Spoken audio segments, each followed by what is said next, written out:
अस्सलाम वालेकुम।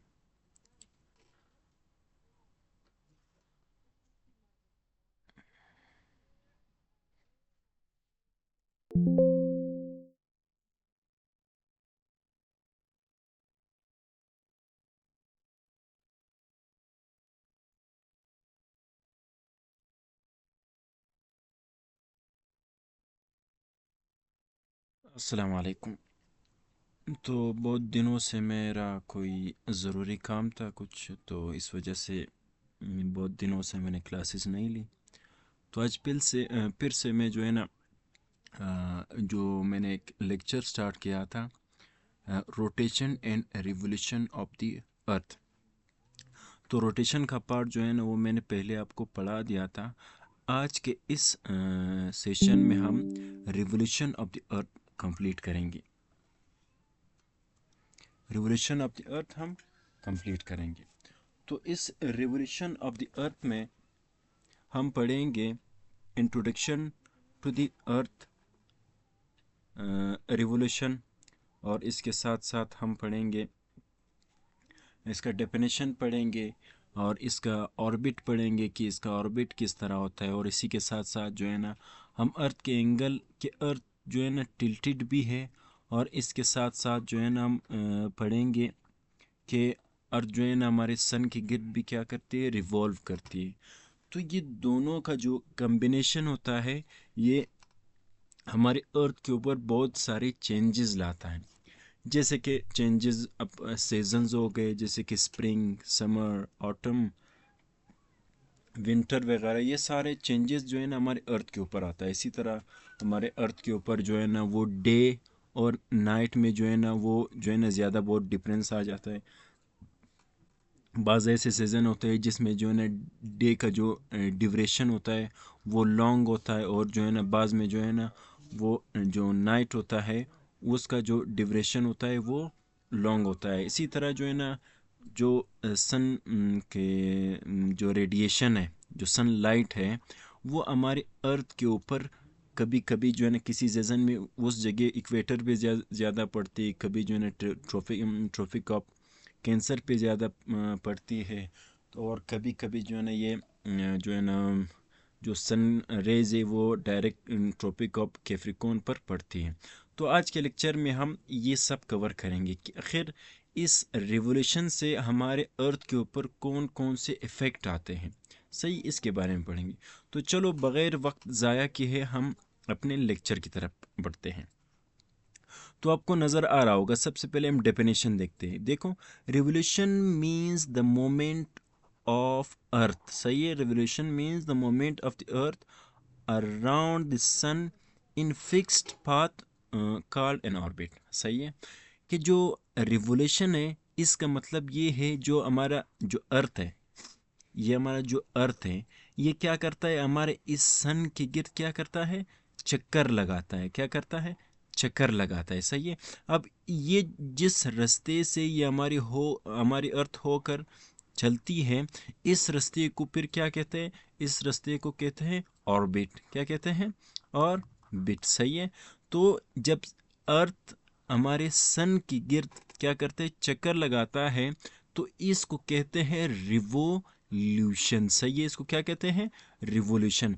लेकिन अगर ये हमारी जो अर्थ है, सही है, अगर ये अपनी ही जगह पर क्या करता है, रोटेशन करता है, अपनी ही जगह पर क्या करता है, रोटेशन करता है, तो इसको फिर क्या कहेंगे, रोटेशन कहेंगे। लेकिन अगर यही अर्थ जो है ना सन की गिर्द क्या करता है, यहाँ से फिर वापस जो है ना यहाँ तक आता है, इस कंप्लीट जो ये अपनी ये जो अर्थ है सन की गिर्द चक्कर लगाता है, इसको कहते हैं रिवोल्यूशन। सही है। तो इन दोनों के दरमियान आपको आपको फर्क समझ आ गया होगा। सही है। रोटेशन क्या है, रोटेशन जो है ना जब हमारी जो अर्थ है वो अपनी जगह पर क्या करता है, रोटेट करता है, स्पिन करता है, तो इसको रोटेशन करता है।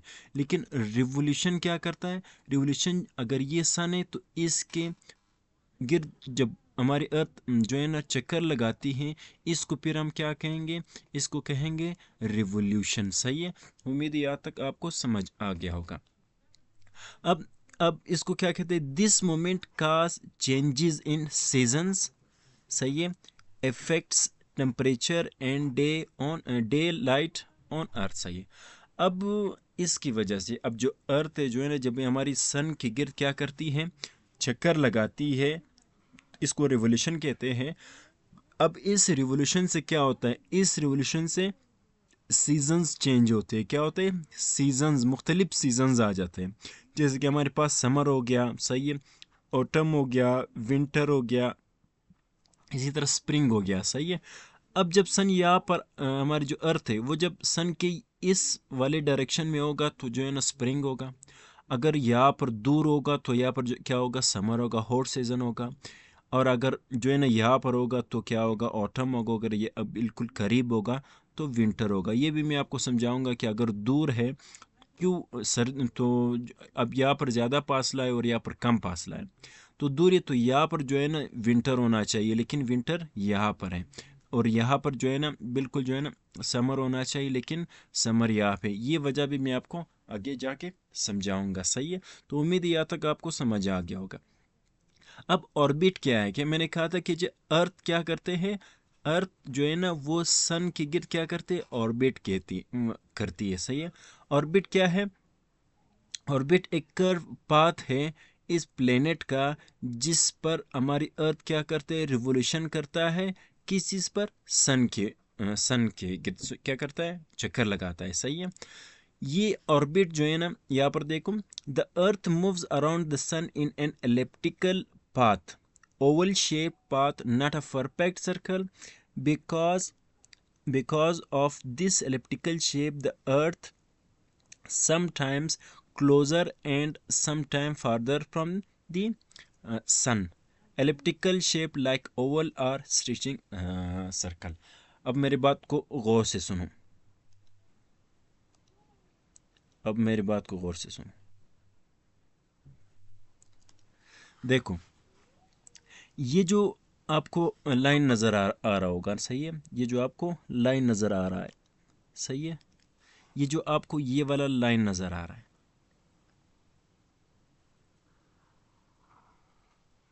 सही है। अब इस लाइन के, ये जो लाइन है, हमारी जो अर्थ है वो बिल्कुल इस लाइन से होकर जो है ना क्या करता है, इस सन का एक चक्कर कंप्लीट करता है। इस लाइन को क्या कहते हैं, इसको कहते हैं ऑर्बिट। इसको क्या कहते हैं, इसको कहते हैं ऑर्बिट, सही है। ये बात एक एक पॉइंट समझो। अब दूसरा पॉइंट समझो, ये जो ऑर्बिट है ये बिल्कुल बिल्कुल एक ओवल शेप्ड है। क्या है, ओवल शेप्ड है। ओवल शेप से क्या मुराद, मिसाल मतलब ये है कि ये बिल्कुल सर्कल नहीं है, बल्कि ये एक ओवल शेप है, सही है। बिल्कुल ओवल, सर्कल नहीं है, बल्कि ये क्या है, ये एक ओवल शेप्ड है, सही है। ओवल शेप्ड इसको कहते हैं। ये दूसरा पॉइंट हो गया। अब इस ओवल शेप की वजह से क्या हो गया, कभी कभार सन, हमारी जो अर्थ है वो सन के बिल्कुल करीब आ जाती है, और कभी कभार ये सन के बिल्कुल दूर आ जाती है, इस ओवल शेप्ड की वजह से। इसी ऑर्बिट, ओवल शेप्ड ऑर्बिट की वजह से क्या होता है, हमारे अर्थ के ऊपर डिफरेंट सीजन्स आ जाते हैं। हमारी अर्थ के ऊपर जो है ना डिफरेंट जो है ना सन रेज जो है ना ये रिसीव करता है मुख्तलिफ जगहों पर।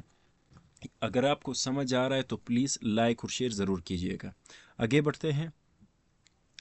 अब डायरेक्शन देखते हैं कि जो ऑर्बिट है या हमारा जो अर्थ है वो सन के गिर्द ऑर्बिट तो करता है, चक्कर तो लगाता है, रिवोल्यूशन तो करता है, लेकिन ये किस डायरेक्शन में ये इसका जो है ना रिवोल्यूशन करता है, अब ये देखते हैं, सही है। Earth revolves from west to east, सही है। आपको पता है ये वेस्ट है और ये क्या है, ईस्ट है।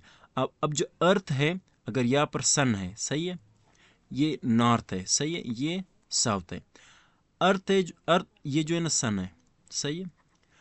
अब अर्थ क्या करता है, अर्थ बिल्कुल वेस्ट टू ईस्ट क्या करता है, चक्कर लगाता है। समझ आ गया, अर्थ क्या करता है, वेस्ट टू ईस्ट क्या करता है, रिवॉल्व करता है। ये एक पॉइंट सही है, वेस्ट टू ईस्ट, ये पॉइंट हो गया। और इन काउंटर क्लॉकवाइज डायरेक्शन, अगर हम ऊपर से दिखने की कोशिश करें, घड़ी तो इस तरफ घूमती है, आपको पता है, सही है। ये जो अर्थ है वो सन के गिर्द जो रिवोल्यूशन करता है वो बिल्कुल काउंटर क्लॉकवाइज क्या करता है, वो सन के गिर्द रिवॉल्व करता है, सही है। दूसरा पॉइंट समझो, if seen from the north. Say this is the same direction as the earth rotation. बिल्कुल हमारी जो अर्थ है वो भी क्या करते हैं, जब हम नॉर्थ की तरफ इसको देखने की कोशिश करते हैं तो ये भी क्या करता है, बिल्कुल काउंटर क्लॉकवाइज क्या करता है, रोटेशन करता है। अर्थ भी काउंटर क्लॉकवाइज रोटेशन करता है, और जो रिवोल्यूशन है हमारे अर्थ का हमारे सन के अराउंड वो भी काउंटर क्लॉकवाइज है। सही है। अब जो हमारी अर्थ है वो सन के अराउंड जो रिवोल्यूशन कंप्लीट करता है वो कितने वक्त में कंप्लीट करता है। सही है। कितने दिन इसको लगते हैं। सही है। तो यहाँ पर आप देखो जो ड्यूरेशन है वन रिवोल्यूशन का, मतलब यहाँ से अर्थ ने रिवोल्व स्टार्ट किया, वापस यहाँ तक आने तक सही है, ये कितना वक्त लेता है, इसको वन कंप्लीट रिवोल्यूशन कहते हैं। ये जो वन रिवोल्यूशन है अर्थ, ये 365 दिन 5 घंटे 48 मिनट और 46 सेकंड में। सही है। हम बाज़ औक़ात कहते हैं ना कि 365 डेज में जो है ना हमारे अर्थ रिवोल्यूशन कंप्लीट करता है, वो असल में 365 दिन 5 घंटे 48 मिनट और 46 सेकंड में जो है ना हमारी अर्थ जो है ना वो एक रिवोल्यूशन क्या करता है, कंप्लीट करता है, फुल रिवोल्यूशन। सही है। किसके गिर्द, अराउंड दी सन, बिल्कुल सन के अराउंड। सही है। इसी वजह से हम बाज़ औक़ात आपने कई बुक्स में देखा होगा जो अर्थ की जो रिवोल्यूशन है वो 365 1/4 लिखा होगा। सही है। वो इस वजह से क्योंकि ये जो 5 घंटे 48 मिनट और 46 सेकंड है वो इस फॉर्म में हम लिखते हैं। सही है। वो क्या करते हैं, वो हम इस फॉर्म में लिखते हैं। अब इसकी वजह से हमारे अर्थ के ऊपर जो है ना हमें एक लीफ ईयर आता है। सही है। यहाँ पर देखो लीफ ईयर को समझो। सही है। हर 4 साल में, सही है, every 4 years we add one extra day. सही है। हम एक एक्स्ट्रा डे जो है ना ऐड करते हैं, कौन से महीने में, फरवरी में, जो कि बनाता है उस महीने को 29 दिन का। सही है। वैसे तो फरवरी जो है ना वो 28 डेज का होता है, लेकिन जब हम हर 4 साल में एक बार एक दिन जो है ना इस फरवरी महीने में ऐड करते हैं, वो कौन सा होता है, वो ये 1/4 वाला होता है, जो 5 घंटे 48 मिनट और 46 सेकंड। ये हर चार साल में क्या करते हैं हम, हर 4 साल में क्या करते हैं, फरवरी में हम इन सब को क्या करते हैं, वो एक दिन बन जाता है। उस एक दिन को हम किस चीज़ में ऐड कर देते हैं, फरवरी महीने में, जो कि 29 डेज बन जाता है। सही है। ये महीना दिस करेक्ट द एक्स्ट्रा। सही है। ये क्या करता है, ये जो एक्स्ट्रा जो हम 365 के साथ एक्स्ट्रा 1/4 लिखते हैं, ये बिल्कुल इस चीज़ को क्या करता है, करेक्ट करता है। सही है, सही कर देता है। And collect every year, so a leaf year has 366 days. सही है। तो हर 4 साल में हमारे पास क्या होता है, एक लीफ ईयर आ जाता है। सही है। जब हम हर 4 साल में एक दिन जो हम 1/4 लिखते हैं, ये बिल्कुल एक दिन होता है। सही है। हर 4 साल में, सही है, क्या होता है, 1 डे होता है। ये 1 डे जब हम फरवरी महीने में क्या करता है, 8 करता है, वैसे तो ये 28 होता है, तब जाके क्या हो जाता है, 29 हो जाता है। तो इस वजह से ये साल जो है ना वो 365 डेज का नहीं होता, बल्कि ये साल जो है ना 366 डेज का होता है। सही है। 366 डेज का होता है। इसी वजह से इस साल को क्या कहते हैं, इस साल को कहते हैं लीप ईयर। सही है। उम्मीद है आपको ये कंसेप्ट समझ आ गया होगा, जैसे कि आपको यहाँ नज़र आ रहा होगा। सही है। देखो 365.24 डेज हम लिखते हैं। सही है। One complete orbit around the sun. सही है। तो यहाँ पर देखो 165 डेज जो है ना वो कितना होता है, उसके साथ साथ जो है ना 1/4 डेज शॉर्टली हम लिखते हैं। जब ये हर 4 साल में जो है ना हर 4 साल में जब हम फरवरी में जो है ना वो 1 डे ऐड कर देते हैं, तो वो 29 बन जाता है, जिसकी वजह से ये देखो यहाँ पर ये अर्थ इस तरफ आई, ये 1 डे और आगे। सही। इसी वजह से इस साल को हम क्या कहते हैं, लीव ईयर कहते हैं। सही है। उम्मीद है आपको समझ आ गया होगा। अगर आपको बहुत अच्छे से समझ आ रहा है तो आप प्लीज़ इस लेक्चर को शेयर कीजिएगा अपने दोस्तों के साथ, ताकि वो भी इस लेक्चर से फ़ायदा उठाइए। सही है। तो आगे बढ़ते हैं। अब कैरेक्टरिस्टिक्स हम पढ़ते हैं कि जो ऑर्बिट है हमारे अर्थ का, जो इस ऑर्बिट को हम अपने अर्थ का पाथ भी कहते हैं, सही है, पाथ रास्ता, जैसे ये हमारी अर्थ का जो रास्ता है पाथ, सही है, सही है। तो इस ऑर्बिट को हम हमारी अर्थ का पाथ भी कहते हैं। खैर इसके कौन कौन सी खसूसियात है इसको हम देखते हैं, सही है। सबसे पहले जो है ना शेप और एक्सेंट्रिसिटी देखते हैं। एक्सेंट्रिसिटी मैं आपको समझाता हूँ। एक्सेंट्रिसिटी से मुराद, अब मैंने आपको पहले भी बताया कि जो हमारा ऑर्बिट है, हमारे अर्थ का जो सन के अराउंड रिवॉल्व करता है, वो बिल्कुल क्या नहीं है, वो बिल्कुल राउंड शेप में नहीं है, बल्कि थोड़ा सा क्या है, एलिप्टिकल शेप में है, सही है। अब इस एलिप्टिकल शेप का जो डिग्री, ये कितना डिग्री जो है ना ये एलिप्टिक है, इस चीज़ को क्या कहते हैं, इस चीज़ को कहते हैं एक्सेंट्रिसिटी। समझ आ गया कि कितना डिग्री ये सही है, कि कितना डिग्री जो है ना ये सर्कल, ये जो ऑर्बिट है वो ओवल्ड है, वो क्या है, ओवल्ड है। इस डिग्री, इस डिग्री को हम, इस ओवल्ड के डिग्री को हम क्या कहते हैं, एक्सेंट्रिसिटी कहते हैं, सही है। यहाँ पर आपको समझ नज़र आ रहा होगा, orbit is elliptical not circle, सही है, वही बात हो रही है। इट्स एक्सेंट्रिसिटी, एक्सेंट्रिसिटी से मुराद डिग्री ऑफ ओवलनेस, सही है, इसकी ओवलनेस की कितनी डिग्री है, इसको एक्सेंट्रिसिटी कहते हैं। इज वेरी स्मॉल, बहुत क्या है, स्मॉल है। Meaning the orbit is almost circle, circle तो है लेकिन इसका जो है ना एक्टिसिटी है वो कम है, सही है। यहाँ पर फिर से मैंने देखो ऐड किया हुआ है eccentricity, that how much the orbit differ from a perfect circle, सही है। एक परफेक्ट सर्कल से ये कितना डिफरेंट है, कितना ओवल्ड है, सही, इसको क्या कहते हैं, एक्सेंट्रिसिटी, सही है। अब जो है ना आपने सुना होगा plane of the elliptic, ecliptic, सही है। जो ये ऑर्बिट है, the imaginary plate surface found by earth's orbital path is called plane of elliptic, सही है। अब ये जो अर्थ है हमारा, सही है, सन के गिर्द घूमता है, सही है, ये सन है। तो ये जो इस रास्ते से घूम रहा है और इसने अपना एक हमने जो है ना एक इमेजिनरी लाइन बनाया हुआ है, क्योंकि हमारी जो अर्थ है वो बिल्कुल इस लाइन से होकर क्या करता है, सन के अराउंड रिवॉल्व करता है, सही है। तो इसी वजह से ये जो इमेजिनरी लाइन बना हुआ है, इस लाइन को हम क्या कहेंगे, इस लाइन को कहते हैं प्लेन ऑफ द एक्लिप्टिक। समझ आ गया इसको क्या कहते हैं, प्लेन ऑफ द एक्लिप्टिक, सही है। अब देखो, the sun appears to move along this, सही है। अब जो सन जो है ना, जब हम अर्थ के जब अर्थ जो है ना वो सन के गिर्द घूमता है, सही है, तो सन जो है ना यहाँ से क्या होता है, सन हमें नज़र आता है कि कहाँ कहाँ ये अपेयर होता है along the plane during the year, सही है। तो हमें समझ आ गया कि हम जिस रास्ते से अर्थ घूम रही है, इसी को क्या कहते हैं, इसी को प्लेन ऑफ एक्लिप्टिक कहते हैं, सही है। The sun appears to move along this plane during the year, सही है। जो हमें सूरज नज़र आता है, सही है, वो इस प्लेन से हम उस सन को देखते हैं, सही है, हमें सन नज़र आता है, सही है। एक्लिप्टिक मैंने आपको बताया था, apparent path of the sun across the sky, सही है। इसी जगह से, इसी पाथ से या इसी प्लेन, एक्लिप्टिक प्लेन से हमें क्या होता है, हमें पूरे साल के साल हमें सूरज नज़र आता है, सही है।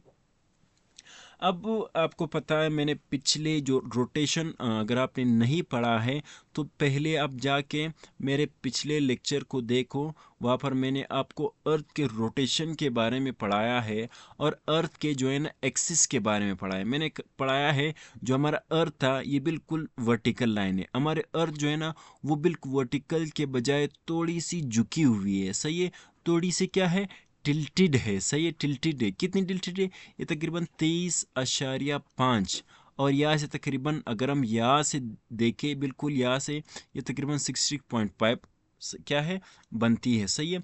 तो अर्थ की इस टिल्टेड और जो सन है, जो अर्थ है, वो जो अर्थ के अराउंड रिवॉल्व करती है, इसकी वजह से बहुत सारे क्या होते हैं, चेंजेस आ जाते हैं, जैसे कि सीजन्स का चेंज होना, स्प्रिंग, ऑटम, विंटर, समर, ये सब आते हैं जो चार मौसम या चार मौसम जिसे हम कहते हैं। इसी के साथ साथ सही है जो सन के जो डिफरेंट जो सनलाइट है या सन रेज है जो हमारे अर्थ के अर्थ को क्या करते हैं, डायरेक्ट हीट करती है। मुख्तलिफ सीज़न में मुख्तलिफ जगहों पर मुख्तलिफ हीट जो है ना, डिफरेंट हीट जो है ना हमारी अर्थ क्या करती है, रिसीव करती है। इसे यहाँ पर आपको नज़र आ रहा होगा, earth axis is tilted at 23.1/2 degree, सही है, पॉइंट 5 है, सही है। तो from the vertical this tilted is the main reason, देखो किस चीज़ का वजह है, वी एक्सपीरियंस डिफरेंट सीजन, सही है। तो इसकी वजह से क्या होता है, बहुत मुख्तलिफ सीजन्स आते हैं हमारे अर्थ के ऊपर। इसी के साथ साथ जो एक्सिस पैरेललिज्म होते हैं, सही है, while revolving around the sun, सही है, जब हमारी अर्थ सन के गिर्द क्या करते रिवॉल्व करती है, the earth axis remain parallel to the itself, जो अर्थ के एक्सिस है वो बिल्कुल अपने ही एक्सिस पर क्या है, पैरेलल है, सही है। Always pointing toward the north star, सही है। अब आपको पता है नॉर्थ स्टार की किसे कहते हैं, हमारी जो अर्थ है यहाँ पर एक स्टार है, सही है, इसको नॉर्थ स्टार कहते हैं। सो ये तो हमारी जो अर्थ का ये जो एक्सिस है, जब ये हमारे सन के गिर्द रिवॉल्व करती है तो ये बिल्कुल अपने एक्सिस पर क्या है, पैरेलल है, सही है। This constant direction causes the changing sunlight angle during the year. अब इस अर्थ के इस एक्सिस की वजह से, अब जब ये यहाँ पे घूमती है तो यहाँ पर भी ये इस तरह होगा, यहाँ पर भी ये इस तरह होगा, यहाँ पर भी इसका एक्सिस इसी तरह होगा, यहाँ पर भी इसी तरह, यहाँ पर भी इसी तरह। अब इसके इस पैरेलल होने की वजह से या अर्थ के इस टिल्टेड होने की वजह से क्या होता है, हमारी जो अर्थ है वो मुख्तलिफ या बहुत ही मुख्तलिफ जगहों पर मुख्तलिफ एंगल्स पर मुख्तलिफ हीट रिसीव करती है सन की, सही है। आगे मैं आपको अच्छे से समझाऊंगा कि कैसे, सही है। अब एक और पॉइंट जो है ना बहुत ज़्यादा ज़रूरी है एग्ज़ाम के पॉइंट ऑफ व्यू से, अगर आपसे एग्ज़ाम में पूछा जाए कि एपीहिलियन क्या है, पेरिहिलियन क्या है, तो ये चीज़ भी बहुत ज़्यादा ज़रूरी है। आज अगर मैंने आपको, अगर आज आप समझ गए तो कभी दोबारा समझने की ज़रूरत नहीं पड़ेगी। अब देखो यहाँ पर, देखो एपीलियन एंड पेरिहेलियन। अब सबसे पहले क्या है, पेरिहेलियन, जब जब हमारी जो अर्थ है वो सन के बहुत ही ज़्यादा क्या सबसे नज़दीक हो, जब हमारी अर्थ, ये अर्थ है जब ये सन के सबसे नज़दीक पॉइंट पर हो, सही है। ये जो है ना अर्थ के सब, सन जो है ना और अर्थ यहाँ पर सबसे नज़दीक पॉइंट पर है। इस पॉइंट को क्या कहते हैं, इस पॉइंट को कहते हैं पेरी हेलियन, सही है। इस पॉइंट को क्या कहते हैं, पेरीहेलियन, सही है, पेरीहेलियन। और अगर अगर हमारी जो अर्थ है वो सन से सबसे दूर हो, एक पॉइंट आता है कि सबसे नज़दीक हो, उस पॉइंट को क्या कहते हैं, पेरीहेलियन कहते हैं। लेकिन एक ऐसा पॉइंट आता है जब हमारी अर्थ सन के अराउंड रिवॉल्व करती है तो हमारी अर्थ एक ऐसे पॉइंट पर आ जाती है जहाँ पर जो डिस्टेंस है सन और हमारी अर्थ का वो सबसे ज़्यादा फार हो, सब फारतेस्ट हो, सबसे दूर हो। तो इस पॉइंट को फिर क्या कहते हैं, इस पॉइंट को कहते हैं एपी हेलियन, सही है। इस पॉइंट को फिर क्या कहते हैं, इस पॉइंट को फिर क्या कहते हैं, एपीहेलियन, सही है। सही है, तो आप अगर आसान से मैं आपको समझा दूँ, ए मीन्स अपार्ट, सही है, अपार्ट मीन्स दूर, सही है। पी मीन्स पास में, सही है, पास में मतलब बहुत नज़दीक। समझ आ गया, तो उम्मीद है ये चीज़ आपको समझ आ गया होगा, सही है। अब आगे क्या है, अराउंड जुलाई, सही है। अब यहाँ पर देखो, सही है, अराउंड जनवरी 3, सही है, जनवरी 3 पर यहाँ पर देखो ये क्या है, जनवरी 3 कहा गया, सही है। When the earth is closest to the sun, around the 3 January, सही है। 3 जनवरी पर जो हमारी अर्थ है वो सन के बिल्कुल नज़दीक होते हैं, वो सन के बिल्कुल क्या होते, नज़दीक होते हैं, जिसको क्या कहते हैं, जिसको पेरीहेलियन कहते हैं, सही है। और एपीहेलियन जब सबसे दूर हो, ये कौन सा डेट होता है, ये डेट होता है अराउंड जुलाई, सही है। कौन से दिन, अराउंड जुलाई, तकरीबन ये 3 जुलाई, सही है, 3 जुलाई में एपीहेलियन होता है और 3 जनवरी को क्या होता है, पेरी एलियन होता है, बिल्कुल नज़दीक होता है सन के। सही है। अब यहाँ पर देखो हेलियन से मुराद सन, सही है। सन इन ग्रीक, पेरी से मुराद नियर, सही है। अब पेरी से मुराद क्या है, पेरी से मुराद नियर, सबसे नज़दीक, सही है। और सन क्या है, हेलियन से मुराद सन, सही है, इन ग्रीक। पेरी से मुराद नज़दीक, सही है। और एपी, सही है। अगर ये आप एक वर्ड आप समझो, एपी से मुराद एक ग्रीक का एक लफ्ज़ है जिसका मतलब जिससे जिससे क्या मुराद है, जिसके मुराद बहुत दूर, सही है, बहुत ज़्यादा दूर, सही है। अपार्ट, सही है, बहुत ज़्यादा दूर हो। और पेरी, पेरी से मुराद नियर, बहुत ज़्यादा क्या हो, क्या है, नज़दीक हो। और हेलियन से क्या मुराद, हेलियन से मुराद सन है। एलियन से क्या मुराद है, एलियन से मुराद सन। तो जब पेरी आ जाता है तो मतलब नियर, सही है, नियर। और हेलियन से मुराद आ जाता है तो मतलब सन। तो मतलब ये कि सन जो है ना वो अर्थ के बहुत ज़्यादा नज़दीक है, क्या है, पेरी हेलियन है।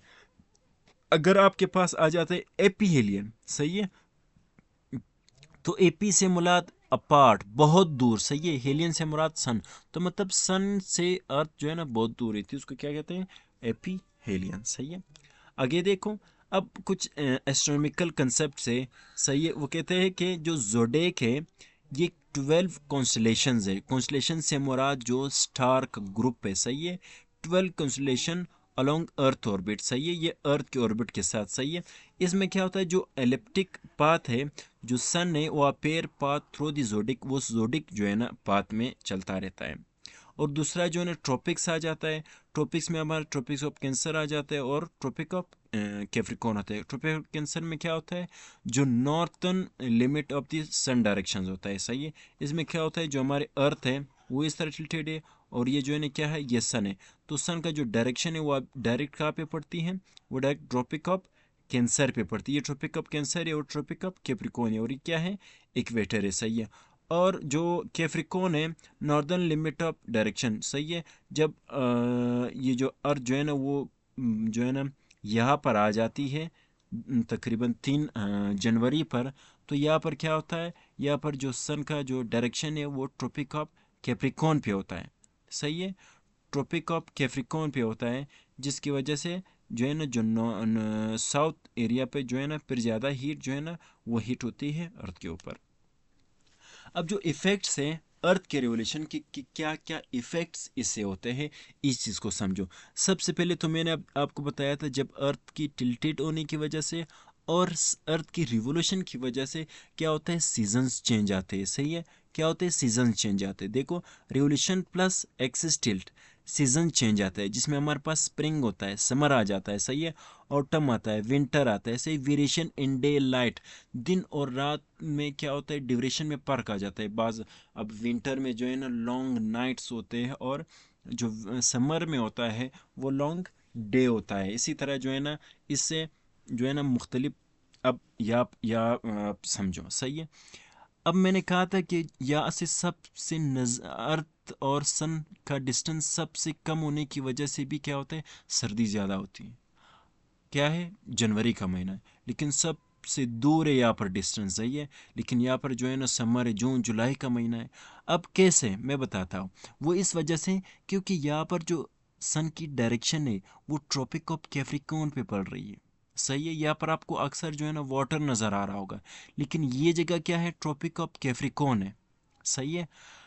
अब यहाँ पर जो सन का डायरेक्शन है वो डायरेक्ट पड़ रही है किस चीज़ के ऊपर, ओशन के ऊपर। लेकिन यहाँ पर जो अर्थ है, ज़मीन का है, वहाँ पर जो है ना सनलाइट जो है ना वो तिरछी पड़ रही है, जिसकी वजह से यहाँ पर सनलाइट कम होती है और यहाँ पर हमें जो है ना ज़्यादा सर्दी होती है। यहाँ पर दूसरी चीज़ क्या होती है, अक्सर जो दिन डे होता है वो यहाँ पर लॉन्ग होती है, लेकिन नॉर्थ में क्या होते हैं, डे जो है ना वो शॉर्ट होती है नॉर्थ में, क्योंकि सर्दी होती है, लेकिन साउथ में जो क्या होता है, गर्मी होती है। लेकिन यहाँ पर अगर देखो, यहाँ पर जो है ना जो सन की डायरेक्शन है, अब अर्थ जो है ना टिल्टेड है। अब टिल्टेड की वजह से जो सन की जो हीट डायरेक्शन है वो डायरेक्ट नॉर्थ पे पड़ रही है। ट्रॉपिक ऑफ कहाँ पे, ट्रॉपिक ऑफ कैंसर पे पड़ रही है, ये ट्रॉपिक ऑफ कैप्रिकॉर्न है, जिसकी वजह से यहाँ पर जो है ना समर हो जाता है, सही है, दूर होने की वजह से। लेकिन यहाँ पर जो है ना सन की जो है ना हीट डायरेक्ट आ रही है किस चीज़ के ऊपर, लैंड के ऊपर। यहाँ पर दिन भी बड़े होते हैं और यहाँ पर फिर ट्रॉपिक ऑफ कैप्रिकॉर्न पे क्या होता है, यहाँ पर फिर दिन छोटे होते हैं, यहाँ पर सर्दी होती है और यहाँ पर समर होता है। सही, आपको समझ आ रहा हो, देखो यहाँ पर विंटर है, यहाँ पर समर है, लेकिन यहाँ पर अगर देखो नॉर्थ में विंटर है और साउथ में क्या है, समर है। तो इस वजह से क्या होता है, सबसे नज़दीक होने की वजह से भी हमें सर्दी महसूस होती है, लेकिन सबसे दूर की वजह से भी हमें गर्मी महसूस होती है। वो इस वजह से जब हम हमारे ऊपर जो है ना नॉर्थ के ऊपर जो है ना समर होता है तो साउथ के ऊपर विंटर होता है, जब साउथ के ऊपर जो है ना विंटर होता है तो सॉरी समर होता है तो हमारे ऊपर क्या होता है, विंटर होता है। सही है, तो यही चीज़ समझ लो। This tilt make some places receives longer day light. सही है, अभी मैंने आपको समझाया था, in some month and shorten in other. सही है, कई जो है ना, अब यहाँ पर आप देखो समर में जो है ना डे ज़्यादा होता है और जो है ना विंटर में जो है ना क्या होता है, डे कम होता है। लेकिन यहाँ पर अगर आप नज़र आ रहा होगा ऊपर और नीचे, सही है, यहाँ पर स्प्रिंग है, यहाँ पर ऑटम है, ये वो मौसम है जिसमें आप जो है ना मार्च वगैरह आ जाते हैं, मार्च। सही है, तो यहाँ पर जो है ना डे लाइट जो है तकरीबन ही इक्वल होता है, 12 आवर्स के होते हैं। लेकिन जैसे ही वो आगे बढ़ता है तो थोड़ा बहुत जो है ना फ़र्क आना शुरू हो जाता है। यहाँ पर भी इसी होता है, मौसम ख़ज़ा। सही है, आपने देखा होगा जैसी सर्दी आती है तो क्या होता है, दिन छोटे होते जा रहे हैं, वो जो है ना पत्ते जो है ना वो गिरते नज़र आ रहे होंगे, वो ये वाला मौसम है। सही है, ऑटम का मौसम है, जिसकी वजह से यहाँ पर धीरे धीरे जो है ना रात लंबी होती है और यहाँ पर धीरे धीरे जो है ना क्या होती है, दिन लंबे होने शुरू हो जाते हैं और मौसम में बाहर आ जाता है, जिसमें दरख्तों पर नए नए फल उगने शुरू होते हैं। सही है, आगे देखो, apparent moment of the sun appears to move northward to Tropic of Cancer and southward to Tropic of Capricorn. सही है, आपको समझ आ रहा होगा कि जो सन है, सही है, नॉर्थ के ऊपर अगर आप देखो तो जो है ना वहाँ पे जो है ना नॉर्थ में गर्मी होती है, नॉर्थ में नज़र आता है, लेकिन साउथ में जो है ना, अब आपने देखा होगा सर्दियों में जो है ना वो जैसे ही सूरज निकलता है कुछ देर बाद जो है ना वो ऊपर हमारे बिल्कुल सर के ऊपर नहीं आता है, बिल्कुल वहीं से जाके वापस जो है ना थोड़ा सा इस तरफ ओके जो है ना क्या होता है, गरूब हो जाता है, सही, सनसेट हो जाता है। लेकिन गर्मी में आप देखते हो सन जब राइज हो जाता है तो हमारे बिल्कुल सर के ऊपर आ जाता है, तकरीबन 12 AM के आसपास जो है ना सनसेट जो है ना वापस जो है हमारे सर के ऊपर जो है ना दूसरी तरफ जो है ना सनसेट हो जाता है। सही, तो ये सन अपेरेंट है। सही है, गर्मी में किस तरह नज़र आता है और सर्दी में किस तरह नज़र आते हैं। अब एक और चीज़ समझो, एक होता है सोल्स्टिस और एक होता है इक्विनॉक्स। इन दो चीज़ों को बहुत अच्छे से समझो, ये इतने इम्पोर्टेंट पॉइंट्स हैं, आपको कहीं भी अगर आपके सामने आ जाए, अगर आपने ये लेक्चर पढ़ा होगा तो आप कभी भी ये चीज़ आपके जहन से नहीं निकलेगी। अब इक्विनॉक्स से क्या मुराद और सोल्स्टिस से क्या मुराद, अब यहाँ पर आप देखो, अगर सन जो है ना, जो सन हमारे अर्थ से सबसे दूर है, सबसे ज़्यादा फासले पर है, सही है, इसको क्या कहते हैं, इसको समर सोल्स्टिस कहते हैं। अगर सन जो है ना अर्थ के बहुत ज़्यादा करीब है तो इसको क्या कहते हैं, विंटर सोल्स्टिस। समझ आ गया, अगर सन सबसे दूर है तो भी सोल्स्टिस सोल्स्टिस कहते हैं, अगर सबसे अर्थ से सबसे ज़्यादा करीब है तो भी इसको क्या कहते हैं, सोल्स्टिस कहते हैं। लेकिन अगर सबसे दूर है तो इसको समर सोल्स्टिस कहते हैं, अगर सबसे नज़दीक है तो इसको क्या कहते हैं, विंटर सोल्स्टिस। सही है, बहुत अच्छे से आपको समझ आ गया होगा। सही है, अगर सबसे दूर दूर है तो इसका मतलब यहाँ पर दिन बहुत बड़े होंगे। जब हमारे अर्थ का सबसे बड़ा दिन होगा तो उसको समर सोल्स्टिस कहते हैं, अगर हमारे अर्थ पर सबसे छोटा दिन होगा तो इसको क्या कहते हैं, उसको विंटर सोल्स्टिस कहते हैं। सही है, अब यहाँ पर देखो, देखो सोल्स्टिस से मुराद लॉन्गेस्ट और शॉर्टेस्ट डे। सही है, अब इक्विनॉक्स समझो। सही है, अब यहाँ पर आपने देखा होगा जब स्प्रिंग में दिन भी 12 आवर्स का होगा और रात भी 12 आवर का होगा। सही है, तब क्या होगा, जब इक्वल होगा, रात और दिन बिल्कुल इक्वल इक्वल होगा, तब इसको हम क्या कहेंगे, इसको हम कहेंगे इक्विनॉक्स। सही है, अगर ये स्प्रिंग में आता है ये जो इक्वल डे तो इसको स्प्रिंग इक्विनॉक्स बोलते हैं। अगर ये ऑटम में आता है बिल्कुल जो है ना 12 घंटे का दिन और 12 घंटे का रात, तो इसको हम कहेंगे ऑटम इक्विनॉक्स। उम्मीद है आपको बहुत अच्छे से समझ आ गया होगा। अगर आपको समझ आ रहा है तो प्लीज़ अपने दोस्तों के साथ ज़रूर शेयर कीजिएगा। Changing altitude of mid day sun, सही है। The sun position at noon changing during the year, higher in summer and lower in the winter, सही है। वही बात हो रही है कि जो चेंजिंग है हमारे जो सन रेज का जो हिट करती है हमारी अर्थ को, सही है। तो यहाँ पर देखो कि जो जब हमारे पास ऑटम होता है या स्प्रिंग होता है या ऑटम होता है, तो यहाँ पर जो सन की रेज है वो डायरेक्ट इक्वेटर को हिट करती है। किस चीज़ को हिट करती है? डायरेक्ट इक्वेटर को हिट करती है। किस चीज़ को हिट करती है? डायरेक्ट इक्वेटर को हिट करती है, सही है। लेकिन गर्मी में आपको पता है ये किस चीज़ को हिट करेगा? ये ट्रॉपिक ऑफ कैंसर को हिट करेगा, सही है। लेकिन सर्दी में ये ट्रॉपिक ऑफ कैप्रिकॉर्न को क्या करता है? हिट करता है। तो इसी तरह जो सन की जो रेज है वो जो हमारी अर्थ को हीट करती है वो पूरी साल में चेंज होती रहती है। अब विंटर पर ये जो है ना कौन से लेटीट्यूड पे होगा? ये होगा ट्रॉपिक ऑफ कैप्रिकॉर्न पे। विंट और समर में ये ट्रॉपिक ऑफ कैंसर जो लेटीट्यूड है उसको हिट करेगा। लेकिन इक्वेटर पर ये जो है ना स्प्रिंग और एटम में क्या करता है? एटम में हिट करता है। इसी तरह जैसे ये रिवोल्यूशन करता है तो ये चेंजिंग इसमें आते रहते हैं, सही है। अब जो काजेज है जो एनुअल टेम्परेचर साइकिल है इस रिवोल्यूशन और अर्थ की टिल्ट होने की वजह से, उसके बारे में पढ़तेंगे, सही। अब देखो अर्थ एक्सिस है, मैंने कहा था कि ये टिल्टेड है 23.5 डिग्री। ये इसलिए मैंने बार बार लिखा है ताकि जब मैं बार बार पढ़ूंगा तो आपके दिमाग में ये बैठ जाएगा और जब जब भी आपके सामने ऐसा कोई सवाल आएगा तो आप बहुत आसानी से इसको हल कर पाओगे, सही है। And it revolves around the sun once every 365 और 1/4 डेज, सही। आपको पता है कि सन जो है टिल्टेड है और ये जो रेवोल्यूशन है वो 365 1/4 जो है ना डेज में ये क्या करता है? रिवोल्यूशन कंप्लीट करता है, सही। ये तो आपको पता है। This mean that different part of the earth receive different amount of solar energy, सही है। अभी जो मैंने आपको पढ़ा था कि जैसे रिवोल्यूशन होता है और टिल्टेड है इसकी वजह से जो मुख्तलिफ अर्थ की जो मुख्तलिफ लेटीट्यूड है वो मुख्तलिफ सोलर एनर्जी क्या करता है? रिसीव करती है, सही है, ड्यूरिंग द ईयर, पूरे साल में, सही है। अब इससे क्या होता है? जब नॉर्थ में क्या होता है? North hemisphere is tilted toward the sun, the summer is hot season. जैसे कि मैंने पढ़ाया था अगर नॉर्थ है, सही है, नॉर्थ में है तो इसका मतलब जो ट्रॉपिक ऑफ कैंसर को जो है ना सोलर एनर्जी ज़्यादा रिसीव हो रही है क्योंकि इसकी जो है ना डायरेक्शन बिल्कुल इस तरह पे। तो ये जो है ना समर होगा और हॉट सीजन होगा, सही है। अगर जो है ना सर्दी है तो ये जो है ट्रॉपिक ऑफ कैप्रिकॉर्न को हिट करेगा, सही है, ट्रॉपिक ऑफ कैप्रिकॉर्न को हिट करेगा।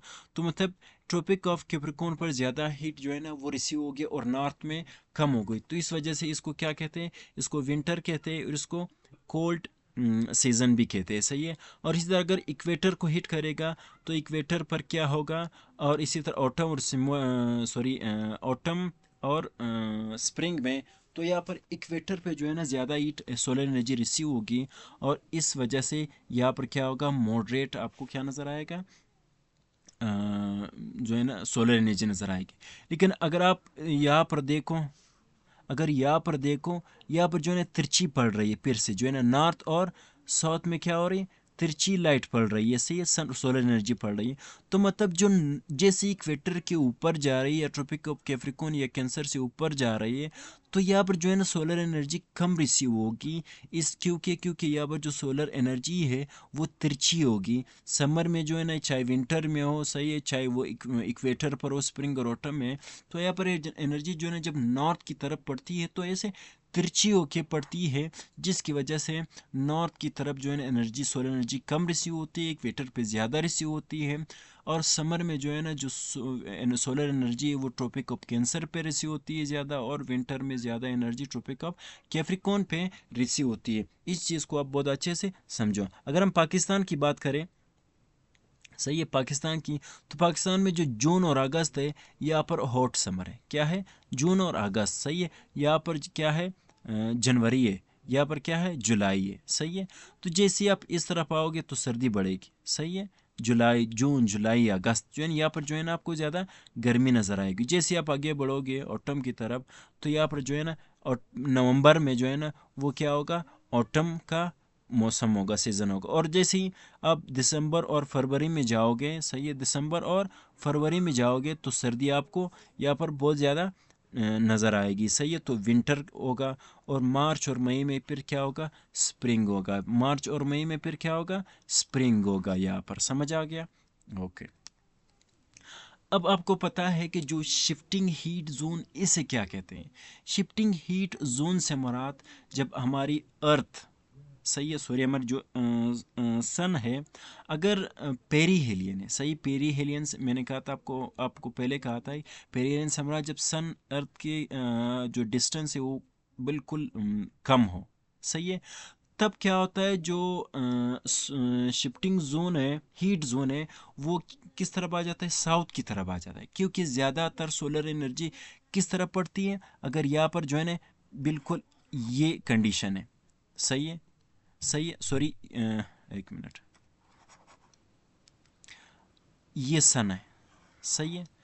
अब यहाँ पर मैंने कहा था कि जो ज़्यादातर एनर्जी वो ट्रॉपिक ऑफ कैप्रिकॉर्न पे रिसीव होती है, सही है।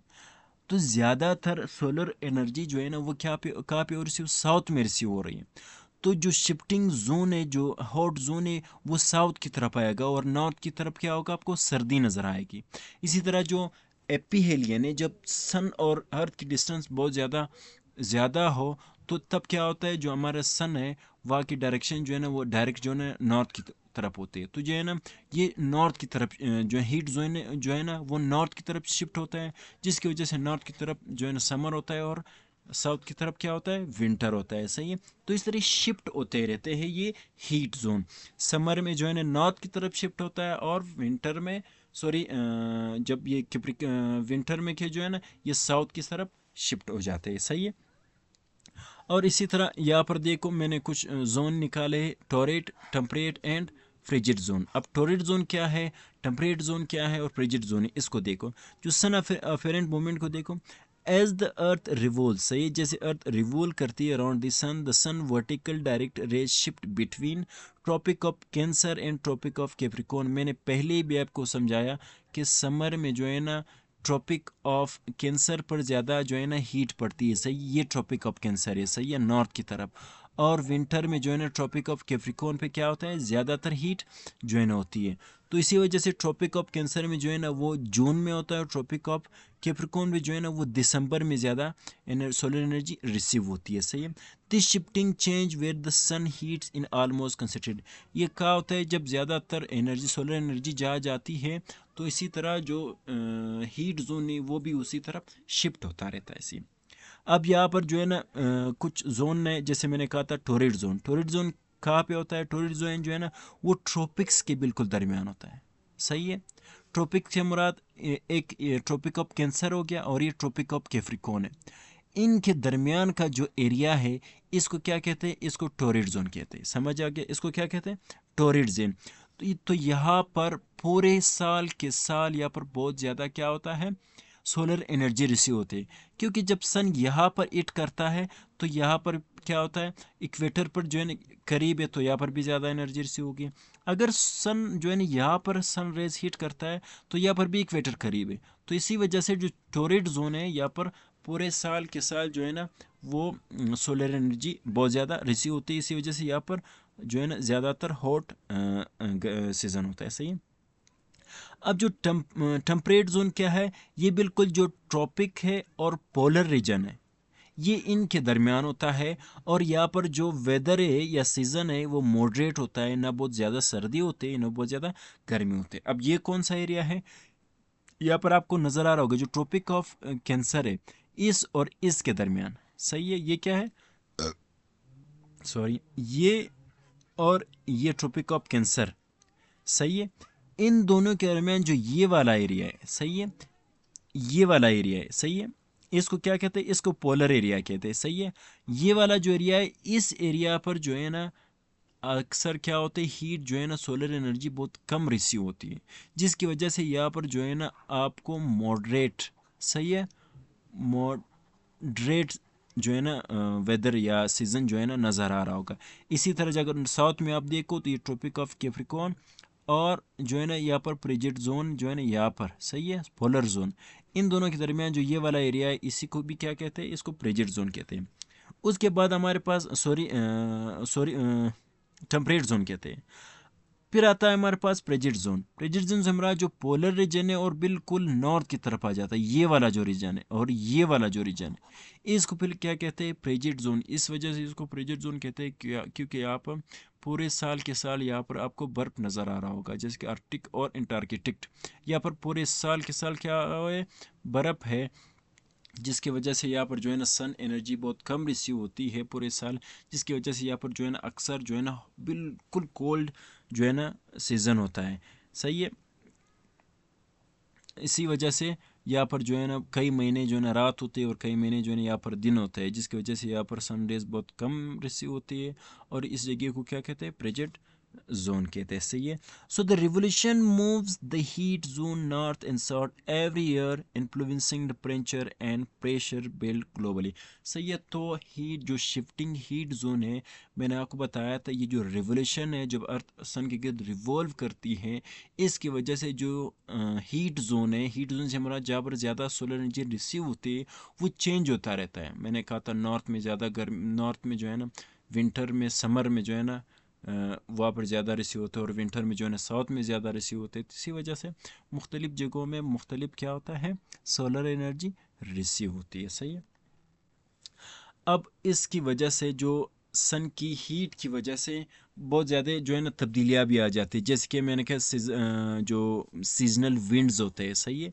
सीजनल विंड्स भी जो है ना वो किस वजह से होता है, सोलर एनर्जी की वजह से होता है। अब यहाँ पर क्या होता है, यहाँ पर ये होता है कि जब हमारे पास जो नॉर्थ में जब समर में क्या होता है, हमारे जो ओशन के ऊपर जो इंडियन ओशन है, यहाँ पर जब सोलर एनर्जी ज़्यादा रिसीव पड़ती है, सही है।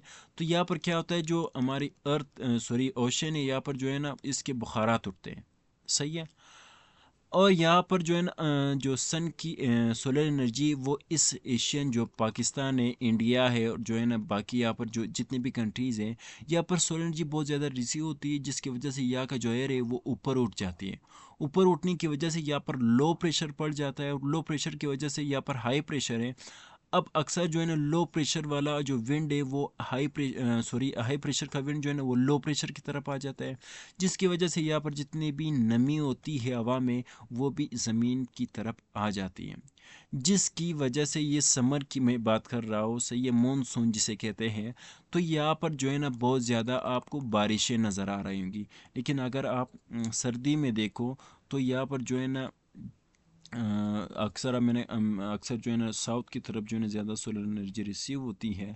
तो तब क्या होता है, अर्थ जो है ना, जो अर्थ है वो बहुत ज़्यादा ठंडा होता है, सही है।